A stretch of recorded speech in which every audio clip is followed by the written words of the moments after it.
Bonsoir, mesdames et messieurs, chers compagnons.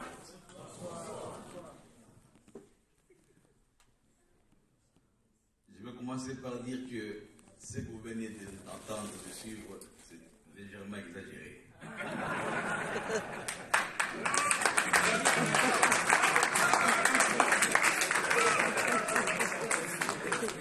C'est légèrement, je ne suis pas le pape. Le pape arrive à Kinshasa bientôt. Et on va célébrer avec lui la solidarité et la paix. Ce soir, j'ai demandé à nos amis que j'ai souhaité vous rencontrer parce que, en tant qu'ambassadeur, je suis à votre service.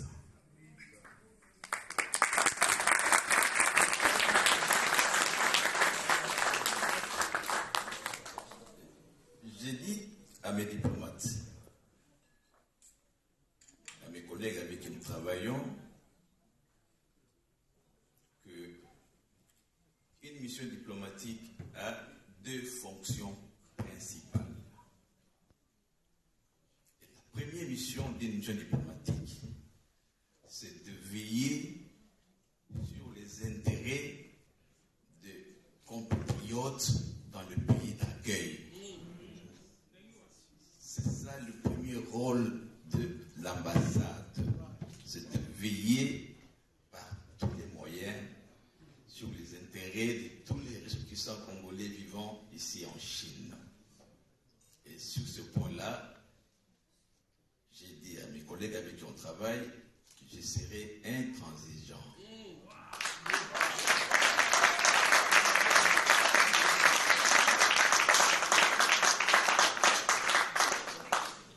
Tout problème posé par un concitoyen doit trouver une réponse dans l'urgence.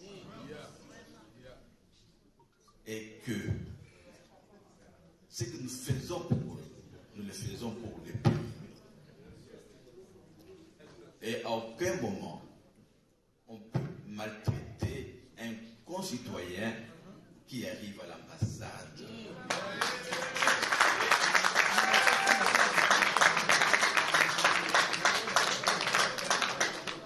L'ambassade, c'est la maison des Congolais.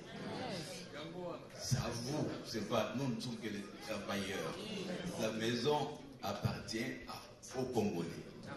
La preuve est que, même dans ce pays, si vous êtes pourchassé pour un problème autant sérieux qu'il soit, si vous arrivez à entrer dans l'enceinte de l'ambassade, personne ne peut entrer là-dedans. Vous cherchez.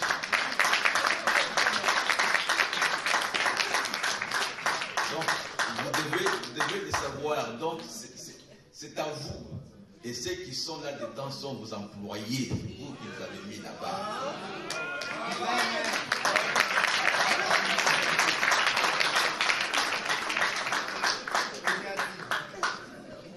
Et la deuxième mission pour une ambassade, c'est de veiller ou de promouvoir plutôt les relations diplomatiques entre le pays d'accueil et notre pays d'origine. Donc ça ne vient qu'en deuxième position. Et cette fonction-là, elle est remplie avec l'aide aussi de la communauté congolaise vivant dans cet espace-là. Donc nous sommes tous, comme on est là, nous sommes tous des représentants de la République démocratique du Congo ici en Chine. Et nous devons, par tous les moyens, partout où nous sommes, par nos actes faits, défendre les couleurs de la République démocratique du Congo. On a commencé cette soirée par notre hymne national.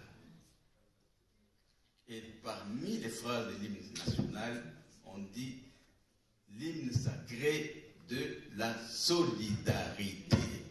J'espère que chaque fois que vous chantez l'hymne, vous devez comprendre l'essence de chaque mot. La solidarité.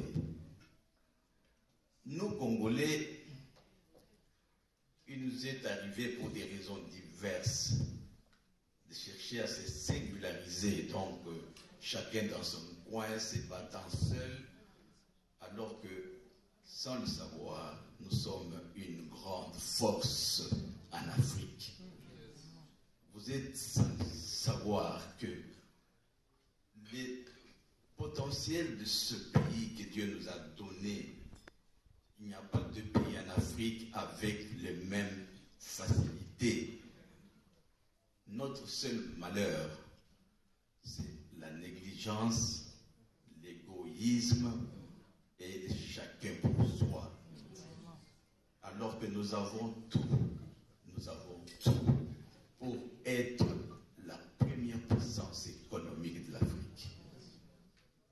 On n'a pas mis le temps de former les gens à même de trouver des solutions pour valoriser tout ce qu'on a comme potentiel. Et c'est là où je me dis ceci, nous sommes dans un pays merveilleux. Ces pays dans lesquels nous sommes aujourd'hui, il y a 60 ans, 70 ans, il était comme nous aujourd'hui, ces pays. On parlait de pays de pauvres. On parlait de pays où les gens se battaient pour attraper un bol de riz. Qu'est-ce qu'ils ont fait? Ils se sont enfermés sur eux-mêmes. Ils ont commencé à réfléchir, à travailler, en sachant qu'ils avaient une force. D'abord, la population. Il y avait une deuxième force, c'est l'immensité de ce pays. Une troisième force, c'est tout ce qu'ils avaient comme réserve. Et ces gens ont envoyé des enfants à travers le monde entier. Ils ont vu ce que le monde faisait. Ils sont revenus. Ils ont ramené. Et ils les ont mis dans les laboratoires. Ils ont formé des grands chercheurs. Ils ont formé des savants. Ils se sont mis à réfléchir. Et avec leur politique de parti unique, ils sont arrivés par le travail et la discipline à devenir une des plus puissances économiques du monde aujourd'hui.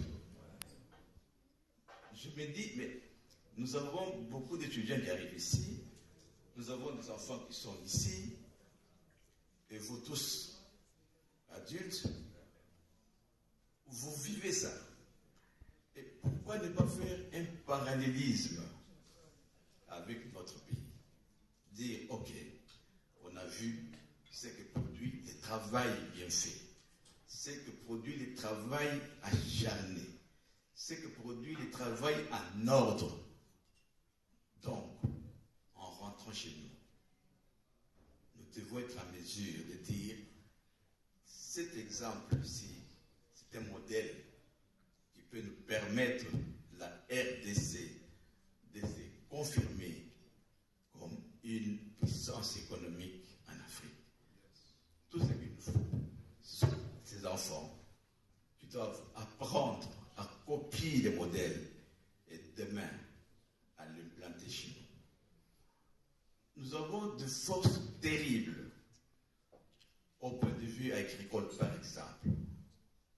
Nous avons un potentiel en terre arable à même de nourrir près de 2 milliards d'habitants sur Terre. Mais nous importons le riz, nous importons le maïs. On doit avoir honte. On doit se dire, mais est-ce qu'on est réellement des humains avec la tête? C'est ainsi que je vous dis, je compte sur chacun de vous. Mon téléphone est ouvert. Je prends mon téléphone seul et je réponds à tous les appels. Si je suis occupé, je réponds à plus. Mais nous devons arriver à nous façonner l'image d'un Congo qui demain, aucun pays ne peut lever le petit doigt comme ce que nous vivons aujourd'hui. aujourd'hui avec le Rwanda.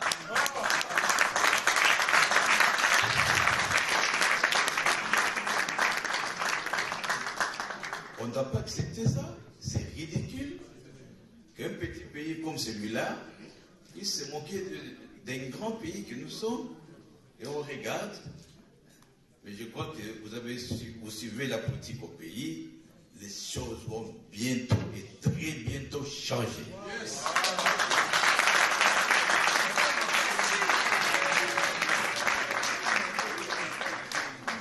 Le gouvernement a mis des moyens pour l'armée et d'ici 2-3 ans, je vous rassure qu'il n'y aura aucun pays voisin qui va rêver de venir tripoter avec la RDC.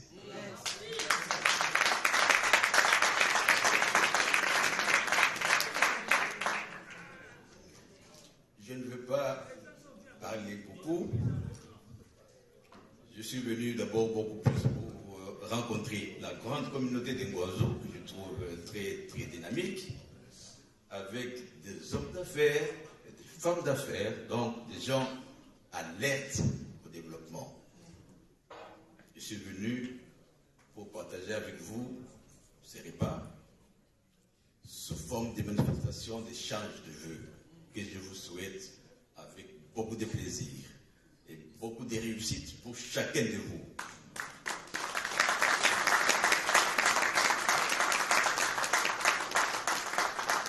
Nous aurons encore du temps, je reviendrai encore, si le temps me le permet, on va échanger, mais avant de terminer, je voudrais vous demander une seule chose.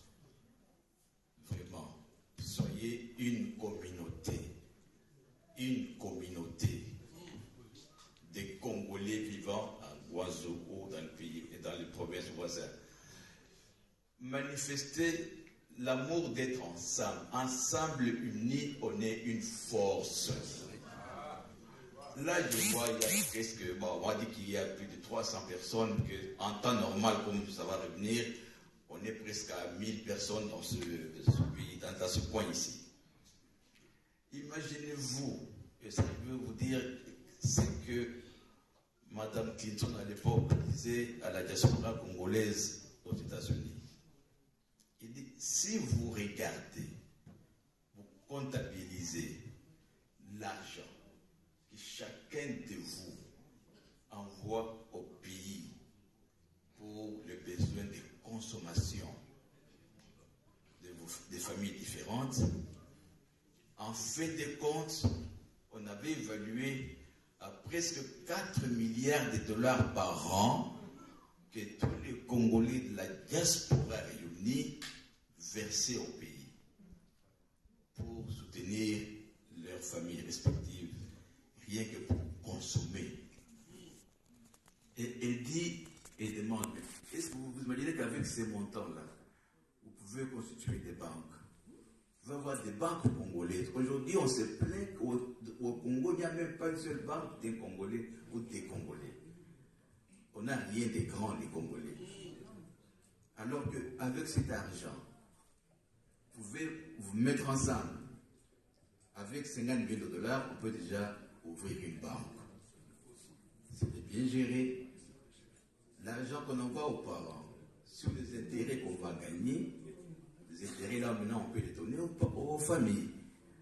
Vous qui êtes ici, si vous arrivez à vous mettre ensemble, à se cotiser, non, c'est pas moi, 100 yens par mois, en vous disant que nous devons, nous ici, les commerçants en général, donc c'est le commerçant, vous faites une caisse avec une gestion transparente. Cet argent, après une année, vous allez avoir de l'argent pour vous entraider vous-même pour faire vos affaires.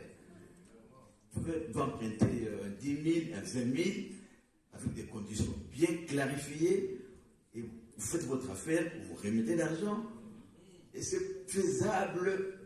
Les gars des autres nationalités font des choses en commun.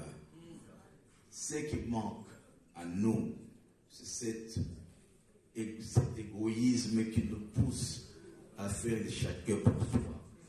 Mais si vous mettez un groupe, vous mettez des moyens ensemble, vous pouvez monter même des projets au pays, diaspora congolaise en Chine, à une entreprise qui produit, je ne sais pas moi, le maïs, qui produit le manioc. C'est faisable. Vous vivez dans ce pays, vous voyez toutes ces machines-là, ça tourne.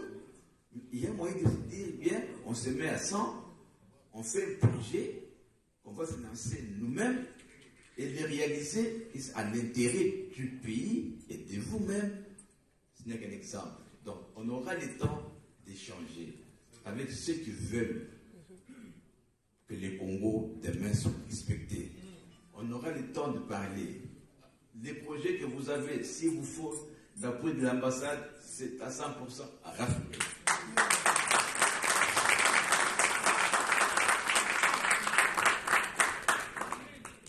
Dès que je suis arrivé ici, ma première idée est de créer ou d'installer une centrale d'achat pour la République.